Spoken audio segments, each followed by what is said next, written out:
Today I'm going to be talking about Stella by Cormac McCarthy, the sequel to McCarthy's first published work in 16 years, The Passenger.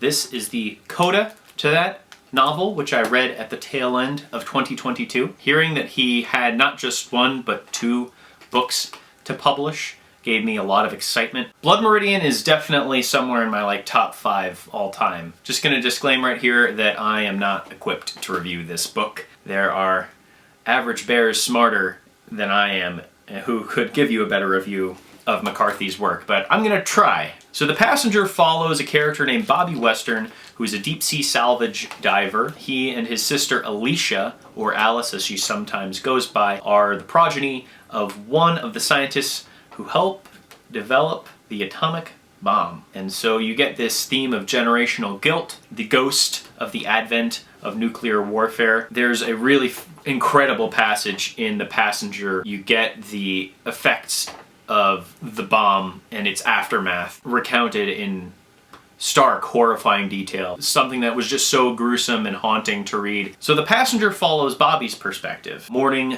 the loss of his sister, living as a husk at her loss because he was in love with her, trying to put himself in situations where he could easily die. He actually has a fear of diving and these depths. One of the craziest things to read early on into The Passenger was that under the water, when you look down, you get vertigo because the depths are just, seemingly infinite, and that really shook me. The Passenger wasn't particularly heavy on plot, and I was really surprised by it stylistically because it was a real page-turner. These very colorful characters who seem to be the last source of humanity Bobby has. He just has these awesome conversations with them where he's just listening for the most part and letting all of these people tell their life stories. There's a really great conversation he has with a trans woman.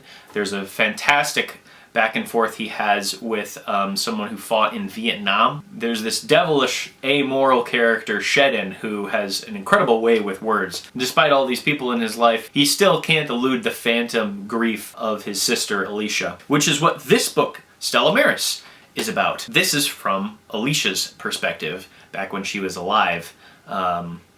It's very sad. I'd say maybe every 5 to 10 pages or so, there were some lines that just stopped me dead and just whoa. It leans even harder into what The Passenger had going for it and eschews all plot entirely. We just get a back and forth. It almost reads like a stage play in some ways. 7 conversations between her and her psychologist because she has admitted herself to a mental institution. A big part of The Passenger is that even though Alicia is dead, you get early little chapters in italics that illustrate these conversations that she would have with the Horts, who are these eidolons or these figments who come to pester her. Most prominent of which is the thalidomide kid, this deformed guy who has flippers for hands.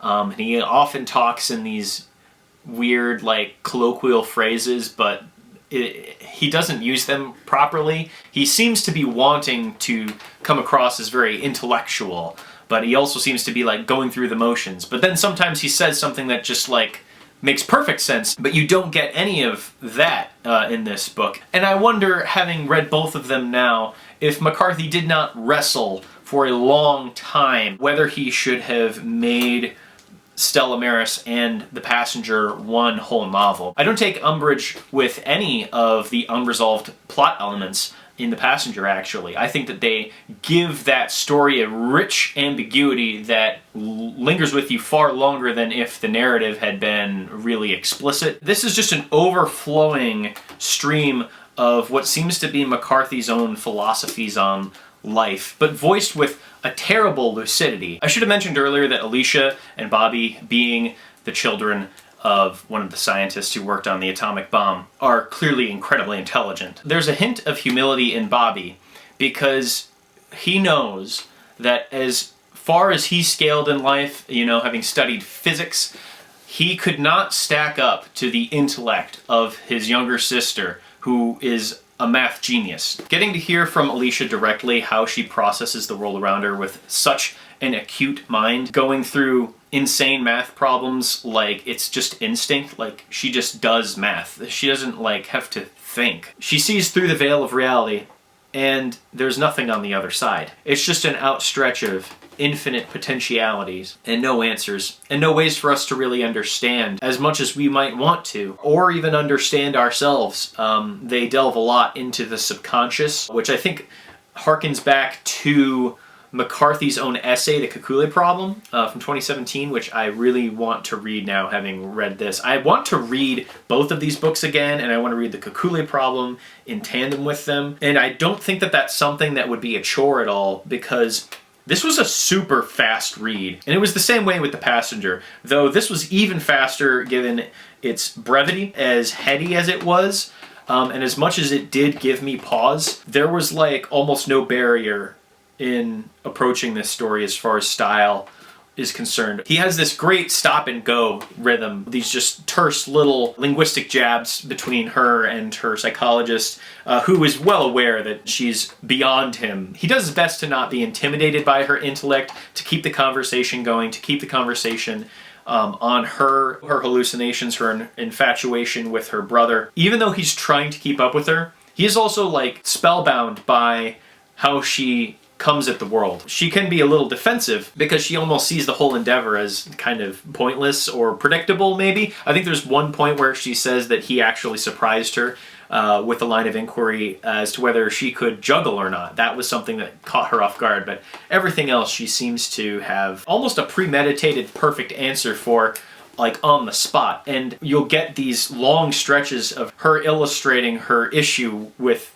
the world, with being alive. Coming into this book, I took a little bit of a break after The Passenger to read some other books, and also to just help digest that. I feel like McCarthy's prose needs to be chewed a couple of times over. Weird. I'm reading Infinite Jest right now, and I feel like that's not easy to read, and it also requires chewing, but McCarthy, it's like you're savoring every sentence, and it's not like an issue of confusion, really. You just need to let it sit for a bit, and then you can feel the full powers of his words. I wouldn't say it's nihilistic because there is that enduring love, admittedly one tinged entirely with grief that Bobby has for his sister. It's a pessimism that is fully reinforced and totally earned, so it might as well just be realistic. But just helping the very bleak perspective settle within me a little more. Coming into this book with such a span of time having elapsed, you get this incredible reveal right away that the reason Alicia admitted herself to the institution Stella Maris is because her brother is in a coma, and Alicia is completely alone in this world. It's really quite deft how McCarthy explores this issue, because Alicia is very candid. The question arises whether or not, you know, she could have had any other options in her life outside of her brother. And I also don't think that the way that she describes it, she was reluctant or anything. Here there is a real situation where, removed from that taboo, there are these two characters who really are the world to each other. Alicia is well aware that she's transgressing a social norm, doesn't really care, and just truly does love her brother. And she reprimands him for not having accepted that, for not being true to himself. And this might sound sort of scandalous or salacious, and there are some points where it gets, you know, visceral. She talks about wanting to have sex with her brother, you know, it's not just some squeaky clean thing, and she goes into that a little bit. But I think without that element too, it wouldn't be as honest. A friend once told me that those who choose a love that can never be fulfilled will be hounded by a rage that can never be extinguished. Are you enraged? I don't know. I know that you can make a good case that all of human sorrow is grounded in injustice, and that sorrow is what is left when rage is expended and found to be impotent. She comes to her life's conclusion from a number of different points. It's not just that she can't be with Bobby. The pursuit of understanding our world, our place in our world, is fruitless. You can intellectualize suicide all you want. I think that this book illustrates that beautifully, but at the end of the day, what does that get you? We're still here and we still have a choice. And then she has the hallucinations, which do not seem to, upon interrogation, really give her any clear answers about her own subconscious. We can like try to quantify the mental processes, the chemical chain that creates a thought, but when you really whittle it down finer and finer, it's hard to understand where our dreams come from, what our subconscious is, what it's trying to tell us. It's hard to really know what we are. I think she says at one point that we wouldn't be able to work if we knew how we worked. There are some things that the kid says and some other characters here and there, particularly an old woman that she hallucinates, that might give us some vague allusions to these deeper issues that she can't quite grasp. But for the most part, they feel really separate. They feel like they're their own entity that only she can see. They don't reflect back what she would have hoped. If a person has auditory hallucinations, she's going to have some definable relationship with the voice. Most suicides don't need a voice. What should give you pause is that suicide scales with intelligence in the animal kingdom, and you might wonder if this is not true of individuals as well as of species. I would. Do you think that there is something suicides have in common? Some common mindset? Yes. They don't like it here. If you've ever wanted to hit the quit button, reading stuff like that just pierces through your heart. A really prominent component of this book, which was kind of danced around by comparison in The Passenger, is the emphasis on mathematics. Alicia delves extensively into mathematical theories, giving her thoughts on them and her interpretation of what these perspectives mean. Really surprising to me because I found it all really fascinating despite having no prior frame of reference to any of the figures that she was talking about, like almost at all, except for like Oppenheimer and Einstein. I had to do a lot of research to even understand what she was talking about. This read had a huge humbling effect. And that I think that people in my life who I consider to be really intelligent would even struggle with comprehending everything without, looking anything up. There's a really good section where she talks about the nature of mathematics and how it is maybe an inadequate answer to our biggest questions in life. I knew that what I was after was there. Doing math is a bit like selling door to door. You have to learn to handle rejection. I went through Hilbert's problems, not to solve them, but to try to find out what, if anything, they had in common. Mathematics was spreading out, and as it was spreading out, it was thinning out. Sometime in the early 20th century, it finally became impossible for anyone to understand all of it. Cantor supposedly was the last universal mathematician, then Poincare, then no one. Anyway, there were times when I considered that my career might be over, and at the same time I never questioned my ability. I was the best mathematician I knew. So what happened? Mathematicians tend to get huffy when you suggest to them that mathematical truths represent a sort of second-class reality. When T.D. Lee was working on non-abelian gauge theory, he came across a mathematics called fiber bundle theory. And the two theories were the same. So he went to his mathematics friends and asked them to explain this, but they didn't see what needed explaining. But Lee said that while the gauge theory was a physical theory and therefore real, the fiber bundle theory was not a physical theory and therefore not real.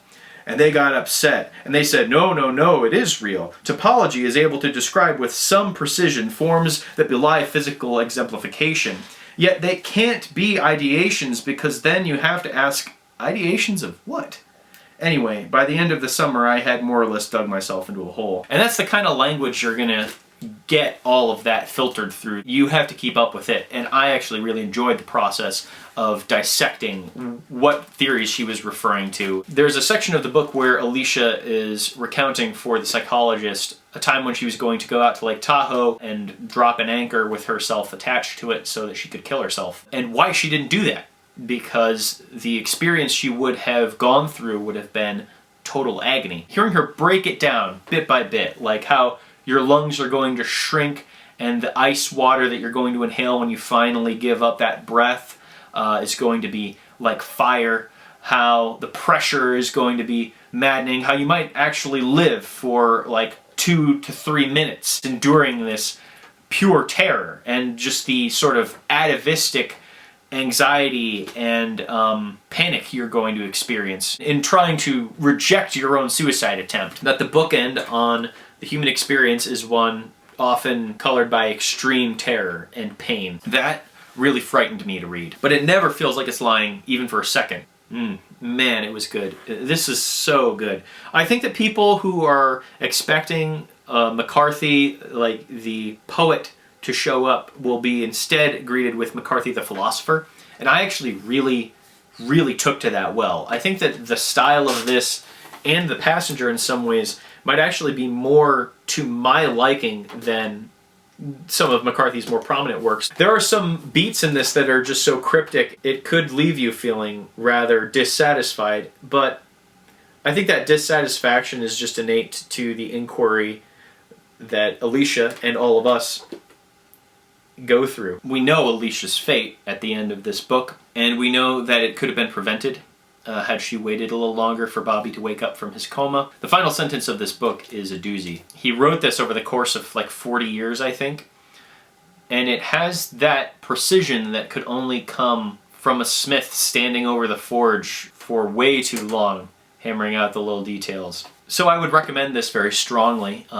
It and The Passenger and pretty much everything I've read from McCarthy. If you're into depressive literature, I would definitely recommend this. If you're experiencing suicidal ideation right now, I would definitely not recommend reading this. But if you can come out on the other side, reading this later after those stints in the dark, I think that this will resonate very deeply. My time with both of these books was rewarded entirely. I don't really think there's anything bad I could say about either of them. The only thing I think I can say that would deter someone from reading them is if, like, you know, these are not your kinds of books, if McCarthy's style is not for you, and if you favor plot so much that the greater themes of these works will be lost on you. But that's it for me personally. These are definitely some all-time favorites, ones I want to reread very soon, and ones that warrant a reread too. It's books like these that just illustrate the power of literature. The medium is still enduring. Please don't die, Cormac McCarthy. Future Dan here. Could you tell this review was filmed before June 13th, 2023? This might come to you as a point of recommendation or a point against myself as a reviewer. There are a lot of other things I could say about these books. If I wanted to pilfer through these pages one by one, I could probably summon up like 40 to 50 paragraphs that were like God-tier writing and that are worth examining in their own isolated context, and then in the greater context of these books, and then in the context of McCarthy's work. It truly is astounding. Hope this review wasn't total shit. I will only find out if it wasn't in the editing room. I gotta say, editing these videos, you feel an incredible well of pain in the process of turning it from this incoherent ramble into something somewhat digestible. And I'm still working on that. Thank you all for sticking with me as I try to figure out how to communicate with you all and break down the barrier of the camera further and further so my thoughts can flow more freely. I will probably talk about more books and maybe even stuff in the future, so stick around. Thank you. Yeah. So is it showing like 1, 2, 3, 4, and it's red? Yep. All right. Blinking. All right. Thank you, Mike. You're welcome.